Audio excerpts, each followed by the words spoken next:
let's break down the best picks for each brand. Now, I have the rosters right here in front of me. I'm going to give you guys my top 5 best picks for each brand. And what I'm not going to do is I'm not going to name people who are already on that brand. So SmackDown, I'm not going to name Roman Reigns and Jimmy Uso and Jey Uso and people like that because they were already on the brand. So the top 5 people that I think SmackDown picked up, obviously I already mentioned one of them. That's Isaiah Swerve Scott. I think that was a money play right there for SmackDown. I think Fox is very, very, very, very, very happy about that. I think that after that, I think that Ricochet going to SmackDown was an excellent, excellent pick for the Blue brand and for Ricochet because now he got some people to wrestle and he ain't got to chase that 24/7 title. Just all the matches over there he can have. He's gonna replace Daniel Bryan and over there on the Blue brand to be able to have those classic matches, 30-minute bangers, high octanes, matches over there. It's unfortunate I don't get to see him wrestle Rey Mysterio. I still wanted to see that. Now that Rey's over on Raw, we won't get to see that, but it is what it is. Let's see. What would be the third best pickup for SmackDown? I think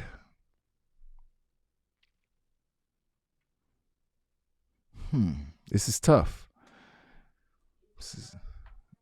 Yeah. What was Charlotte on Raw before? She was on Raw. Yeah, so I would definitely throw Charlotte in there. Charlotte and Drew.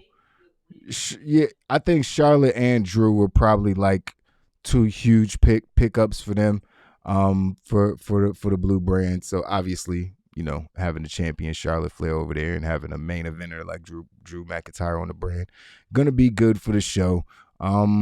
Drew will be coming off another loss because obviously he's taking that L to Big E at Crown Jewel, but it is what it is.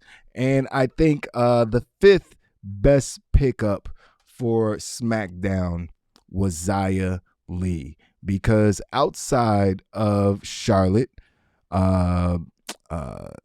Sasha Banks, and Shayna Baszler, and let me not disrespect Naomi,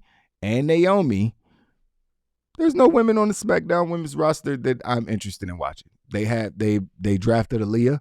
Apparently, Aaliyah is now on the SmackDown roster. I'm not sure if that happened and then she got hurt, but yeah, Toni Storm is on the SmackDown roster, probably eating tuna sandwiches in catering. And B-Fab, who I never need to see wrestle until she gets good at it. So yeah, they needed Xia Li on this brand. They really, really needed her. The SmackDown women's division is still a little thin, but when you got Sasha Banks and you got Charlotte Flair, and then you throw somebody like Xia Li in the mix, and possibly Aaliyah in the mix who could do some things. Naomi obviously is going to be a big part. I think Sonya Deville is going to be added to this roster. Obviously, I feel like she's going to be getting back in the ring very soon, obviously against Naomi. So that will definitely help the division.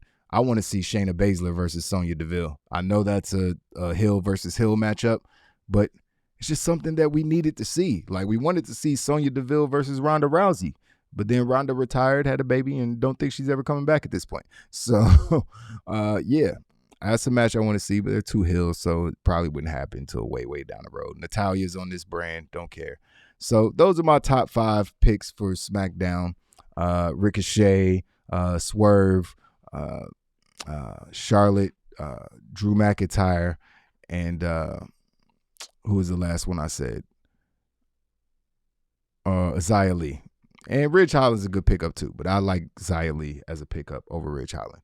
Aaliyah could do some things, however Aaliyah can go, but then again, they need someone to take home the L. Yeah, she's there to lose a lot. I mean, it is what it is. She's there to lose to Sasha and Charlotte, and she'll beat Natalya. You know what I mean? It's like, it is what it is. Like, they'll let certain people put her over, and then it'll, standard operating procedure. You have the superstars. Roman Reigns isn't losing. Sasha Banks ain't losing. Charlotte ain't about to be losing. They're on the fucking image of the picture. So it's like they're not going to have these people lose regularly. So it was a good job for SmackDown as far as the draft. I think that Raw definitely made its roster better. I think that SmackDown kind of took a L as far as like swapping people. I think SmackDown kind of took the L, and I think that was planned because Monday Night Raw has been really bad for a long time, and it's finally gotten good over the last month or so, and they want to keep that momentum going. And I'm sure they've heard the chatter, but Monday Night Raw's picks, the roster's kind of loaded at this point. Monday Night Raw's roster is super duper loaded. Like if you look at the two images side by side, I mean these two images side by side, and you look, obviously Raw has 10 or 12 more people, but man, the roster, just look at Raw's roster. They have AJ Styles and Amos. They drafted fucking Commander Aziz and Apollo Crews. They got Bianca Belair over there. They kept Bearcat Lee. I like that name now. I'm not even gonna hate. They drafted Rey Mysterio and Dominic Mysterio together. They still have Riddle and Orton. They still have Rhea Ripley and Nikki Ash. They still have Lashley MVP. They got T-Bar, who's probably gonna end up being Dominic Dijak again. They got Tegan Knox over there. They drafted Finn Balor. They drafted Edge. They got Piper Niven if they decide to do something with her. They drafted Austin Theory. Like they got the champion Big E. They got Carmella over there with her man. You know what I mean? Cedric Alexander and Sheldon back in the Hurt Business. Like Chad Gable and Otis are on Raw now. I mean, Mia Yim is on here. That's interesting, but she's on Raw now. You know what I mean? Kevin Owens got drafted to Raw. Liv Morgan is on Raw. You know what I mean? It's like Raw's kind of loaded, bruh. Raw kind of loaded. Raw is kind of loaded, but I'm like I did before. I'm gonna tell y'all my top 5 best selections. Bearcat versus Madcap.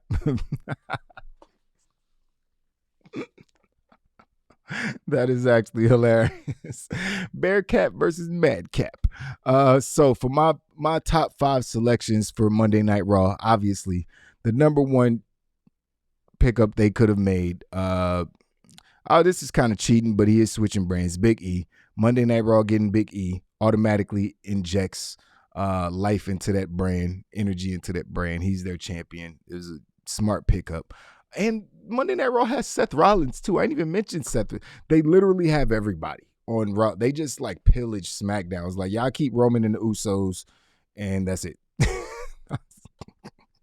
They pillage SmackDown's roster. It's crazy. It's kind of disgusting. But let's see how SmackDown is able to maintain what they've been doing. How they've been so much better than Raw over the last amount of time. The Street Profits are also on Raw, but yeah. So obviously, Big E would be the best pick that they made, in my opinion, the best pickup they made. Becky, she was making a comeback, so I don't consider her to be in this discussion. Bianca Belair, I think, is obviously their second best pickup. Monday Night Raw getting the drip god Seth Rollins is obviously a money play. That is a money play right there. So that was obviously a good call. Who switched brands to Monday Night Raw? Bearcat was already there. The Street Profits coming to Monday Night Raw. Obviously, massive deal. One of the biggest groups in WWE, if not, well, I can't say they're the biggest because Usos and New Day are still the most popular tag teams, but I feel like the Street Profits are nipping on the heels for that throne. So they probably be number 4 for me. And then I say number 5. Number 5 will have to be Austin Theory for me, yo. I think I know I keep mentioning that dude's name. I think Austin Theory is going to be a super duper star. He looks the part, he sounds the part, he wrestles the part. His finishing move is dope. Like, I don't know what you want this dude to do. If he doesn't succeed, I don't think it'll be anything of his doing. I think it'll be because of the shit that they giving him to do. So I think that was an amazing pickup for Monday Night Raw. Monday Night Raw's roster is loaded. You just heard me read it off. It's going to be crazy. I'm looking forward to seeing what they do.